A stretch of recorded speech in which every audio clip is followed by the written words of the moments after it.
자, 우리 성경 구절 한 구절 찾아 읽겠습니다. 혹시 요거 예전에 나눠드렸던 2장 하나님과 삼위일체 1항 없으신 분 계신가요? 이 뒤쪽에 복사해 놨는데 없는 분 손 들어 보십시오. 예, 우리 한 장씩 나눠주시겠어요? 없으신 분들. 예. 자, 그러면 오늘은 천천히 나가겠습니다. 지난주에 불변하시고 광대하시고로 살펴봤는데 오늘은 영원하시고 측량하지 못할 분이시며 전능하시고 이제 잠옷이라도 한 장 주시겠어요? 자, 우리 그 부분을 살펴보도록 하겠습니다. 자, 우리 먼저 2장 1항 우리 같이 한번 읽어볼까요? 살아계신 참된 하나님은 우리 같이 한번 읽어보겠습니다. 다 같이 시작.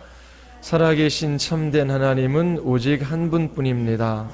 그분은 존재와 완전함이 무한하시며 눈에 보이지 않는 지극히 순수한 영, 곧 육체나 지체나 인간의 성정이 없는 영이시며 불변하시고 광대하시고 영원하시고 측량하지 못할 분이시며 전능하시고 지극히 지혜로우시며 지극히 거룩하시고 지극히 자유로우시며 절대적이시다. 그분은 지극히 의롭고 변하지 않는 뜻에 따라 자기의 영광을 위해 만사를 섭리하시며 사랑이 풍성하시고 은혜로우시며 자비로우시고 오래 참으시며 인자와 진실이 많으시고 불의와 허물과 죄를 용서하시며 자기를 부지런히 찾는 자들에게 상을 주신다. 그와 동시에 가장 정의롭고 두려운 심판을 베푸시고 모든 죄를 미워하시며 죄 있는 자를 결단코 용서하지 않으신다. 아멘. 우리가 지난주에 불변하시고 광대하시고 라고 하는 이 하나님의 속성에 관해서 살펴보았습니다. 성경책을 읽고 또 이렇게 사고를 하려면 단어에 대한 이해가 있어야 합니다. 우리는 어린 아이들도 한 3살, 4살짜리 아이들이 쓰는 단어가 몇 개나 될까요? 한 3, 4밖에 될까요? 자, 초등학교 가면 우리 영어 단어 외울 때 6,000개 그렇게 외우지 않습니까? 6,000 단어만 알아도 웬만한 의사소통은 다 가능합니다. 자, 여러분들이 사용하는 단어는 몇 개나 될까요? 흔히 농담으로 그런 얘기합니다. 너는 사용하는 단어 수가 100개도 안 되니? 예. 그렇게 단어 수가 적으면 이게 사고를 제대로 하지 못해요. 여러분들이 그리스도인으로서 잘 성장하려면 성경의 언어를 배워야 돼요. 성경에서 말하는 그 단어의 의미가 무엇인지를 알아야 되는 것이지요. 오늘도 우리가 하나님에 관해서 배웁니다. 하나님이 불변하시다라고 할 때에 불변하시다라고 하는 의미가 무엇입니까? 하나님 변하시지 않으시지. 자, 사용하는 단어가 제한적이죠. 그러면 하나님의 불변하심에 관해서 우리가 생각하고 또 불변하신 하나님을 찬양하고 경배할 수 있어야 돼요. 우리가 이처럼 배우는 목적도 하나님이 어떠한 분이신지를 알고 하나님을 바르게 예배하기 위해서입니다. 하나님이 불변하시는데 뭐가 불변하시다 그랬죠? 하나님은 그분의 존재와 성품에 있어서 그분의 목적, 뜻, 계획에 있어서 그분의 약속에 있어서 불변하시다라고 하는 것입니다. 하나님께서 이렇게 불변하시는 하나님이시기 때문에 우리는 하나님을 믿을 수 있고 그 하나님을 신뢰하며 주님의 말씀을 따라 우리는 순종하며 이 길들을 걸어갈 수 있습니다. 또 하나님께서 광대하시다라고 하는데 이 광대하시다라고 하는 거 광대하신 하나님 찬양하지 않았습니까? 광대하시다라는 의미가 무엇입니까? 공간에 있어서 하나님의 무한성입니다. 그러면 이 하나님이 공간에 있어서 무한하시다라고 하는 것은 2가지 단어로 설명해 드려요. 첫 번째는 생각나십니까? 예? 뭐죠? 뭐였죠? 하나는 무변성, 하나는 편재성. 하나님은 공간을 초월해 계셔요. 그 다음에 하나님은 이 공간 안에 존재 자체로 충만히 거하셔요. 그러면 하나님께서 거하시지 않은 곳이 없잖아요. 지금 이곳에서도 현존하시죠. 계시지요. 그런데 하나님이 계시다라고 하는데 어떤 사람은 그 하나님과의 인격적 관계, 인격적 현존을 경험해요. 다른 말로 하면 영적, 도덕적 현존입니다. 지옥에서 하나님과 관계 맺는 사람들은 그 하나님을 두려워하며 무서워하겠지요. 천국에서는요. 하나님과 맺는 관계에 그런 모습들이 다릅니다. 그래서 우리가 예수 그리스도를 영접한다라고 했을 때에 하나님이 믿지 않는 사람들 속에는 없습니까? 아니 계신 곳이 없잖아요. 그런데 우리가 예수님을 믿는다라고 했을 때에 그 하나님과의 이제 인격적 관계, 하나님과의 도덕적, 영적 관계가 이제 성립이 되는 것입니다. 그래서 하나님은 아니 계신 곳이 없다. 하나님은 이 공간을 초월해 계신다. 그것이 하나님을 찬양할 수 있는 이유가 되는 것입니다. 자, 오늘은 하나님이 영원하시고 측량하지 못할 분이시며 전능하시고 라고 하는 것을 살펴보겠습니다. 우리 영원하시고 10번 한번 보십시오. 우리 성경 구절 시편 90편 2절 말씀 있죠. 우리 같이 한번 읽어보겠습니다. 산이 생기기 전 땅과 세계도 주께서 조성하시기 전 곧 영원부터 영원까지 주는 하나님이시니이다.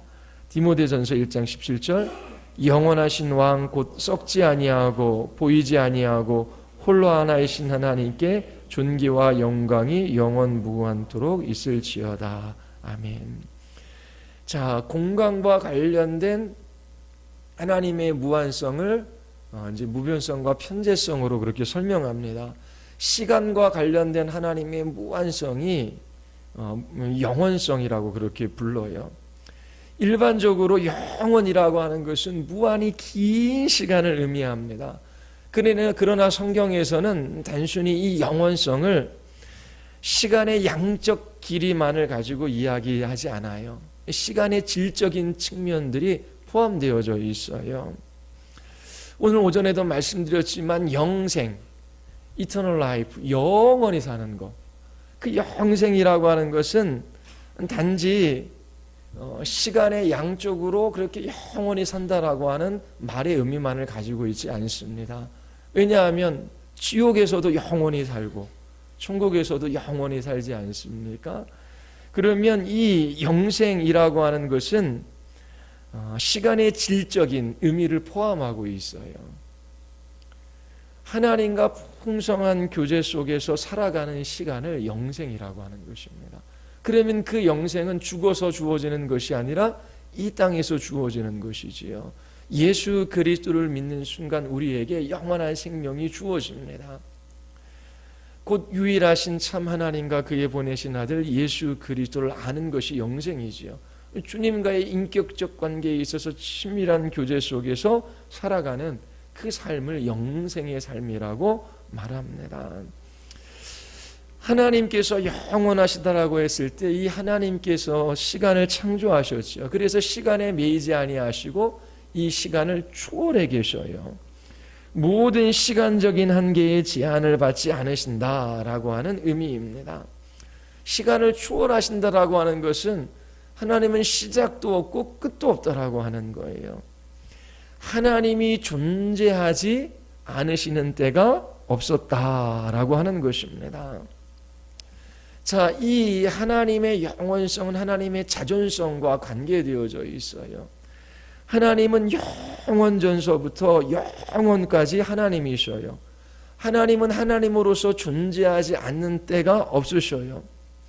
하나님의 존재는 자기 이외의 다른 어떤 것에서 비롯된 것이 아니에요. 하나님은 자기 자신 외에 다른 것에 의존하지 않으시지요. 그러나 피조물은 그렇지 않아요. 피조물은 의존적입니다.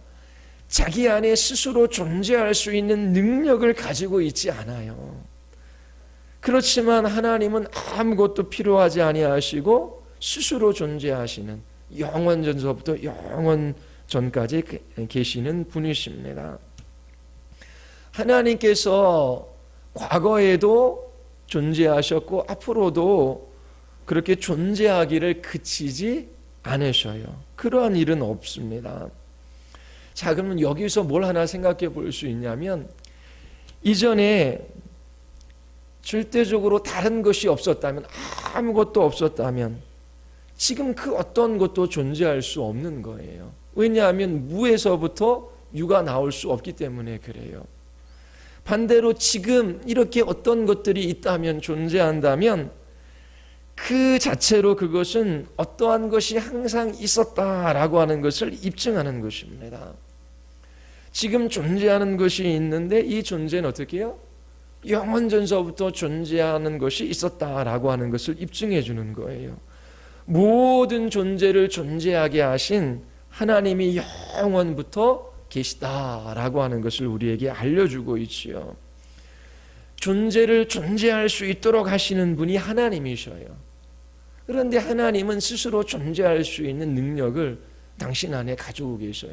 근데 모든 피조물들은 의존적이고 스스로 존재할 수 있는 능력이 없어요. 그래서 우리는 영원하신 하나님을 찬양하며 경배할 수밖에 없는 것입니다. 우리는 시작이 있고 끝이 있어요. 태어나고 죽는 것이지요. 그러나 하나님께서는 그러한 날이 존재하지 않으십니다. 하나님께는 존재하지 않으신 때는 결코 없어요. 영원 전서부터 영원까지 존재하는 것이지요. 이처럼 하나님의 영원성과 자존성은 분리될 수 없습니다. 하나님께서 태초에 천지를 창조하셨고 창조하신 모든 피조물들은 시간과 함께 시작했어요. 그러나 하나님은 홀로 영원부터 영원까지 존재하시고 이 영원성의 속성을 소유하고 계십니다. 우리는 잠잠히 하나님이 어떤 하나님이신지를 묵상한 것이 필요해요. 그래서 이 책도 여러분들이 이런 내용이 이 책에 들어있어요. 그러면 이 책을 읽고 잠잠히 내가 신앙하는 하나님이 어떤 하나님이신지를 생각해야 돼요. 이 하나님의 영원성만 우리가 묵상해 보아도 하나님의 위대하심을 찬양하고 경배하지 않을 수 없어요. 하나님은 영원부터 영원까지 하나님이셔요. 하나님은 스스로 존재하시는 분이에요. 당신 안에 존재하시는 능력을 가지고 계시죠. 우리는 그렇지 않아요. 하나님께 의탁되어져 있어요. 그렇게 하나님이 하나님 되심을 생각할 때에 우리는 그 하나님의 위대하심에 놀라게 되고 그 하나님 앞에 찬양과 경배를 돌릴 수밖에 없는 것입니다. 또 하나는 측량하지 못할 분이시다라고 하는 것이 있죠. 성경 구절 시편 145편 3절입니다. 우리 같이 한번 읽어보겠습니다. 여호와는 위대하시니 크게 찬양할 것이라. 그의 위대하심을 측량하지 못하리라. 측량하지 못한다라고 하는 말의 의미가 무엇일까요? 하나님께서는 불가해하시다. 이게 뭐냐면 우리는 하나님을 다 알 수 없다라고 하는 것입니다. 우리의 작은 지성으로 하나님을 충분히 파악할 수가 없어요. 유한한 것은 무한한 것을 붙잡을 수 없습니다. 칼빈이 한 이야기입니다. 우리는 하나님께서 하나님 자신을 나타내어 보여주실 때에 우리는 하나님을 알 수 있어요. 하나님께서 창조와 섭리 그리고 기록된 성경 말씀을 통해 하나님 자신을 우리에게 알려주시지요. 그럼에도 불구하고 우리의 게으름, 우리의 무지, 우리의 지성의 연약함 때문에 계시해 주신 것도 다 알 수가 없습니다. 죽어서 천국에 가면 지금과 비교할 수 없을 정도로 하나님을 아는 지식에 있어서 아마 놀라운 진보가 있을 거예요. 하지만 천국에서도 우리는 여전히 유한한 피조물입니다. 하나님은 측량하지 못할 분이셔요. 천국에 가서도 우리가 그 하나님을 다 알 수 있는 것이 아닙니다. 우리는 피조물이기 때문에 완전히 하나님을 이해할 수 없어요. 그래서 우리는 하나님 앞에 겸손한 태도를 취할 수밖에 없는 것입니다. 제가 예전에 그 밤에 보면 이렇게 시간을 볼 수 있는 야광 시계가 있었어요. 그 스위스제였었는데 야광으로 되어 있었어요, 불빛이요. 그러면 밤에 보면은 몇 시인지 정확하게 이제 파악할 수가 있습니다. 그러나 태양빛 아래에서 보면 그 야광 불빛은 아무 소용이 없어요. 이 야광빛은 낮에 비치는 태양빛에 비치면 아무것도 아니지요. 하찮은 것에 불과합니다. 마찬가지로 우리가 하나님을 알 수 있는 것이 아니에요. 근데 우리는 하나님을 조금 알고 있으면서도 아니 하나님 어떻게 이럴 수 있습니까? 하나님께서 이러시면 안 되지요. 하나님께서 이렇게 해주셔야 되지요. 이건 있을 수 없는 일이거든요. 우리가 하나님을 알고 있다라고 할지라도 그 밤에 야광빛에 비추는 그 시간을 아는 것 같은데 태양빛에 비추면 그 빛은 빛도 아닙니다. 아무것도 아닌 게 되는 것이지요. 우리가 하나님의 완전한 빛으로 한 걸음만 걸어 들어가게 되면 그것은 빛을 잃을 것입니다. 하나님이 가까이 가지 못할 빛에 거하시는 분으로 그렇게 성경은 우리에게 묘사해 주고 있어요. 하나님을 보면 살 수가 없는 것이죠. 감히 접근하지 못할 강력한 빛에 거하십니다. 우리가 작게 보면 모세가 미디안 광야에서 떨기나무에 불이 붙어 빛나는 것을 경험합니다. 그때 모세가 두려워 떨어요. 떨기나무에 빛나는 하나님의 작은 빛도 모세를 얼어붙게 만들기에 충분하기 때문입니다. 오늘날의 문화는 뭐 이렇게 권위도 사라지고 또 격식도 잘 차리지 않아요. 가볍고 친숙한 것을 이제 좋아하지요. 그런데 우리가 하나님 앞에 예배하는데 우리의 태도가 너무나 가벼울 수 있어요. 친숙한 것은 좋지만 거만한 친숙함으로 하나님 앞에 그렇게 나아가 예배하고자 하는 사람들이 있습니다. 분명히 우리는 예수 그리스도의 의를 옷 입고 하나님의 거룩한 보좌 앞으로 나아갈 수 있어요. 그렇다고 해서 하나님의 성품이 변한 것은 아닙니다. 우리는 하나님의 자녀로 입양되었지요. 그렇다고 해서 하나님이 거룩하시고 영원한 존재이기를 그치시는 것이 아닙니다. 가까이 가지 못할 빛에 거하시기를 중지하지 않으셔요. 그래서 우리가 하나님께 나아갈 때에 거만하거나 혹은 격식을 무시한 채 친숙함으로 나아가서는 안 되는 것입니다. 기도할 때도 그렇고 예배할 때도 마찬가지예요. 우리는 하나님 앞에 있음을 잊지 말아야 합니다. 하나님 앞에 섰을 때의 이사야의 반응을 우리는 이사야서 6장 5절에서 찾아볼 수 있지요. 그때 내가 말하되 화로다 나는 망하게 되었도다. 나는 입술이 부정한 사람이요 나는 입술이 부정한 백성 중에 거주하면서 만군의 여호와이신 왕을 배웠음이라 하였더라. 이처럼 하나님의 작은 빛의 비춤을 받으면 자기 자신이 죽게 되었다라고 표현을 합니다. 이사야 선지자가 감히 하나님 앞에 그렇게 가벼운 친숙함으로 나아갈 수 있었을까요? 두렵고 떨리는 마음으로 하나님 앞에 섭니다. 하나님은 측량하지 못할 분이셔요. 우리의 지성에 갇혀 계신 분이 아닙니다. 토마스 아퀴나스라고 하는 분이 중세에 계셨지요. 지성적으로 아주 탁월하신 분입니다. 신학대전을 썼어요. 지성적으로 정말 탁월한 사람입니다. 근데 그가 글을 쓰고 있을 때에 하나님의 위대함에 관해서 체험을 하게 됩니다. 그때 그는 자기 자신의 펜을 치워버려요. 하나님을 경험하되 말로 표현할 수 없었기 때문이에요.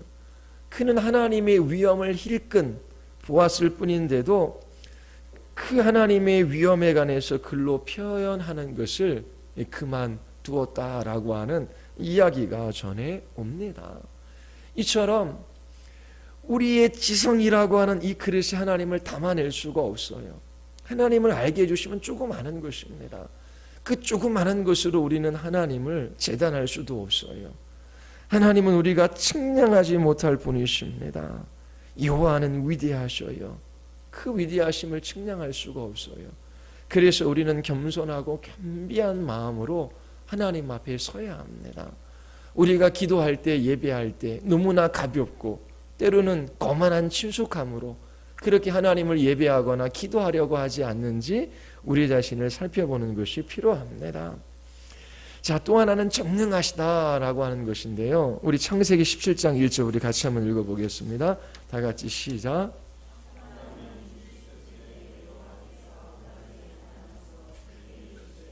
나는 전능한 하나님이라 너는 내 앞에서 행하여 완전하라.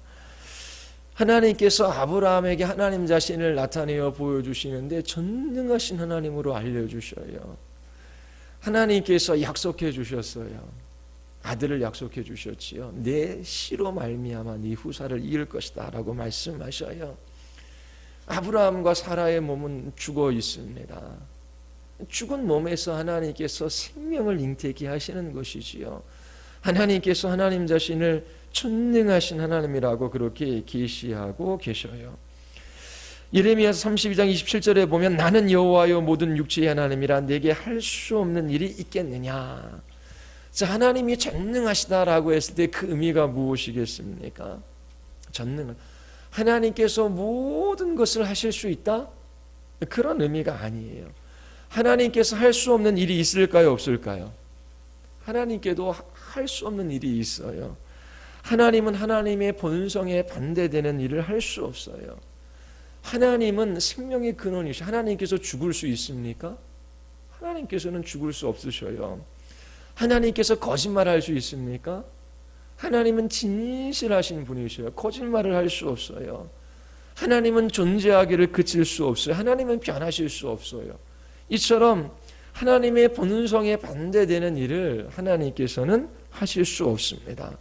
그러면 전능하시다라고 하는 의미는 하나님께서 하려고 결정하신 것은 다 할 수 있다라고 하는 의미입니다. 어떤 일을 하려면 능력이 필요해요.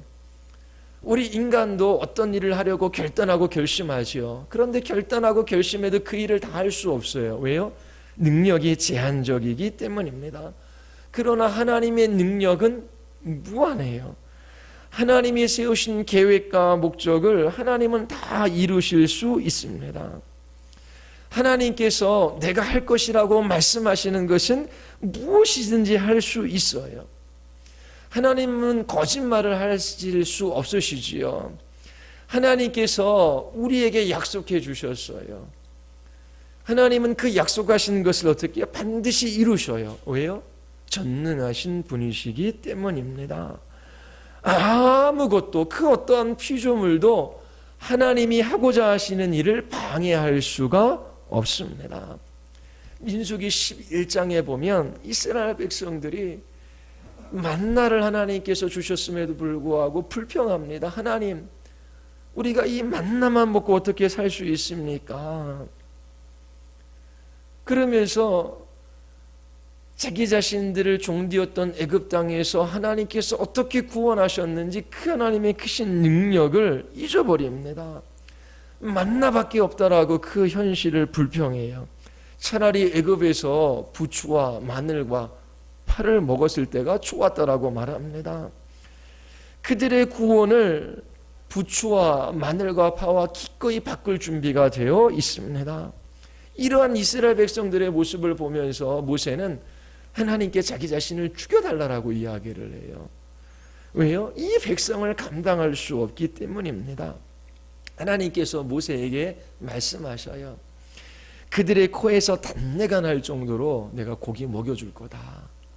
그래서 하루 이틀도 아니고 한 달 동안 하나님께서 실컷 고기를 먹여주시겠다라고 말씀하셔요. 모세는 하나님께서 이것을 어떻게 이루실지 궁금하기도 하고 때로 두렵기도 했습니다. 11장 21절에 보면 이렇게 이야기해요. 모세가 이르되 나와 함께하는 이 백성의 보행자가 60만 명이온데 주의 말씀이 한 달 동안 고기를 주어 먹게 하겠다 하시오니 그들을 위하여 양떼와 소떼를 잡은들 조카오며 바다의 모든 고기를 모은들 조카오리까. 모세는 하나님께서 하시겠다라고 말씀하셨지만 하나님께서 이 일을 어떻게 하실까 궁금하기도 했지만 하나님의 전능하심을 신뢰하지 않았어요. 양떼와 소떼를 잡은들, 바다의 모든 물고기를 모은들, 이 장정만 60만 명이고 육사 24하면 얼마예요? 240만 명이나 되는 이 인원들을 어떻게 한 달 동안 고기를 먹여주실 수 있으십니까? 마음속에 슬쩍 의심이 든 겁니다. 근데 하나님께서 메추라기를 보내주시지요. 이 모세는 하나님의 능력에 압도됩니다. 하나님께서 하시고자 하시는 그 일들을 어떻게 하시는지 이 모세는 보았어요. 하나님께서 약속하신 것을 반드시 이루시는 것을 보았지요. 하나님은 전능하신 하나님이시기 때문입니다. 또 우리는 욥을 한번 생각해 볼 수 있어요. 욥은 자신에게 일어난 그 일을 도무지 이해할 수 없어서 하나님께 따져 묻습니다. 하나님께서 이 욥에게 무슨 일이 일어났는지 다 설명해 주시지 않으셔요. 하나님은 다만 욥에게 그분의 능력과 위대함 그리고 그 위엄을 나타내어 보여주십니다. 이렇게 묻지요. 내가 땅에 기초를 놓을 때에 내가 어디 있었느냐? 바다를 만들 때에 네가 어디에 있었느냐? 창조시 나타난 하나님의 능력 그리고 그 모든 피조세계를 보존하시고 통치하시는 하나님의 능력에 관해서 말씀해 주십니다. 이렇게 하나님께서 하나님 자신을 나타내어 보여주셨을 때에 욥은 더 이상 하나님께 묻지 않아요. 왜 나에게 이런 일들이 일어났는지 하나님께 따지지 않습니다. 하나님께서 말할 수 없는 권능으로 하나님 자신을 계시해 주셨기 때문이에요. 우리가 전에 살펴본 하나님은 하나님의 위대하심은 측량할 수 없다. 근데 이 욥이 하나님의 위대하심을 힐끗 본 거예요. 그때 욥기 42장에서 주께서 못하실 일이 없사오며 무슨 계획이든지 못 이루실 것이 없는 줄 아오니 무지한 말로 이치를 가리는 자가 누구이니까 나는 깨닫지도 못한 일을 말하였고 스스로도 알 수도 없고 헤아리기도 어려운 일을 말하였나이다. 내가 주께 대하여 귀로 듣기만 하였사오나 이제 눈으로 주를 배움나이다. 그러므로 내가 스스로 거두어드리고 티끌과 재 가운데서 회개하나이다. 하나님의 위대하심 그 크신 능력을 힐끗 맛보았을 뿐인데 하나님 앞에 입을 닫습니다. 그리고 겸비한 태도를 취하지요. 하나님은 하나님이시고 저는 피조물입니다. 하나님은 전능하심으로 우리는 다른 피조물이나 우리 자신을 의지하지 말고 하나님 자신을 의지하며 살아야 하는 것입니다.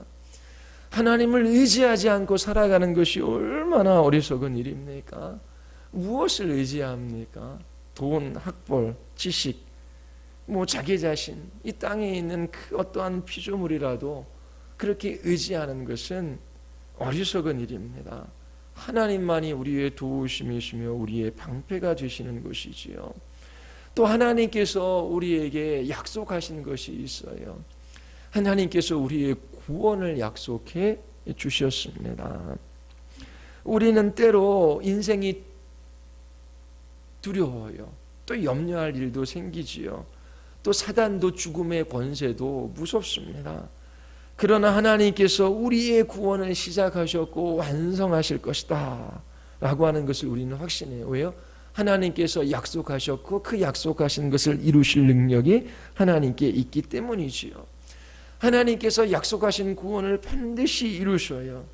하나님께서 뜻하신 모든 것을 이루실 능력이 있기 때문입니다. 또 우리는 약할 때에 좌절할 필요가 없어요. 사도 바울이 이렇게 고백하지요. 내 은혜가 내게 족하도다. 이는 내 능력이 약한 데서 온전하여짐이라. 그러므로 도리어 크게 기뻐함으로 나의 여러 약한 것들에 대하여 자랑하리니 이는 그리스도의 능력이 내게 머물게 하려 함이라. 그러므로 내가 그리스도를 위하여 약한 것들과 능욕과 궁핍과 박해와 곤고를 기뻐하노니 이는 내가 약한 그때에 강함이라. 하나님을 전심으로 의지하고 있는 모든 신자의 고백입니다. 우리는 하나님을 의지할 수 있어요. 그 사람이 강한 사람이지요. 그래서 사도 바울은 약할 때 좌절하지 않고 오히려 그 약함을 자랑하며 전심으로 주님을 의지하고 있습니다. 우리의 생각을 빼앗는 것들이 너무나 많아요. TV도 그렇습니다. 그리고 이 세상에 재미난 것들이 많이 있지요. 그런데 우리의 일상생활 속에서 잠잠히 하나님이 어떠한 분이신지를 생각하고 묵상하는 시간들이 꼭 필요합니다. 그렇게 하나님의 말씀 앞에 서서 이 하나님의 영원하심, 또 그 하나님의 위대하심을 측량할 수가 없어요. 이 하나님은 전능하신 하나님이십니다. 하나님을 생각하며 그 하나님을 묵상하고 주님 앞에 엎드릴 때에 하나님께서 하나님 자신을 우리에게 나타내어 보여주셔요. 그것보다 더 우리에게 복된 일은 없습니다. 한 주간 여러분들이 살아가시면서 직장일도 바쁘지요. 먹고 마셔야 될 일도 있어요. 쉬어야 돼요. 그러나 우리가 하나님 앞에 서서 그 하나님을 알아간다면 그 모든 것들이 우리에게 문제가 되지 않습니다. 공부 잘하는 사람들은 체력이 뒷받침되어야 돼요. 그래서 하룻밤을 이렇게 꼬박 새고 나서도 운동하는 것을 잊지 않아요. 왜냐하면 운동할 때 처음은 피곤해요. 자고 싶어요. 그런데 운동을 하면 그 육체가 새롭게 되는 것을 경험하게 되거든요. 마찬가지로 직장 다니고 뭐 가정일하고 이런저런 일하고 분명히 쉬어줘야 돼요. 육체도 한계가 있어요. 그건 맞아요. 그런데 잘 분별해야 됩니다. 우리가 하나님을 알아가고 그 말씀들을 배워갈 때에 우리의 영혼에 하나님께서 주시는 위로와 만족이 있으면 우리의 육체도 놀랍게 강건해지는 것을 우리가 경험해요. 육체와 영혼이 분리되어져 있지 않아요. 육체가 많이 나빠지면 영적으로도 다운되어집니다. 그리고 하나님의 말씀으로 우리의 영혼이 소성케 되어지면 우리의 육체도 강건해지는 것을 우리가 경험해요. 그래서 부지런히 육체도 여러분들이 강건하게 할 필요가 있지요. 그런데 중요한 것은 여러분들의 영혼이 하나님 한 분으로 인하여 만족하며 그분의 영광 앞에서 그분의 위대함 앞에서 놀라며 감탄하며 감동하며 그렇게 주님을 찬양하고 경배할 때에 여러분들의 속사람이 새로워지고 또 하루하루를 살아갈 수 있는 힘과 능력을 하나님께서 주시는 것입니다. 한 주간 여러분들이 오늘 배운 이 말씀, 하나님의 불변하심과 또 그 위대함에 있어서 측량하지 못하실 분이시며 또 하나님께서 전능하신 분이시다라고 하는 것을 여러분들이 이 책을 읽으면서 묵상하시고 또 여러분들이 묵상한 그 재료들을 가지고 하나님 앞에 고백하며 기도하는 시간들을 꼭 보내시기를 바랍니다. 우리 같이 한번 기도하시겠습니다. 하나님을 알지 못하며 살아가는 사람과 하나님을 나의 하나님, 나의 아버지라 고백하는 사람은 하나님 다른 삶을 살아갈 수밖에 없습니다. 하나님, 우리가 삼위일체 하나님을 신앙하면서도 저희가 하나님 없는 사람들처럼 살아가지 말게 하여 주시옵소서. 참으로 하나님이 하나님 되심을 저희들에게 허락하여 주셔서 하나님을 경배하며 그 위대하심을 찬양하며 그렇게 한 주간도 예배하는 예배자의 삶을 살아가게 하여 주시옵소서. 한 주간 시간을 우리가 하나님 앞에 드려 하나님을 묵상하는 시간들을 보내게 하여 주시옵소서. 우리 같이 한번 우리 하나님 앞에 우리 기도하시겠습니다.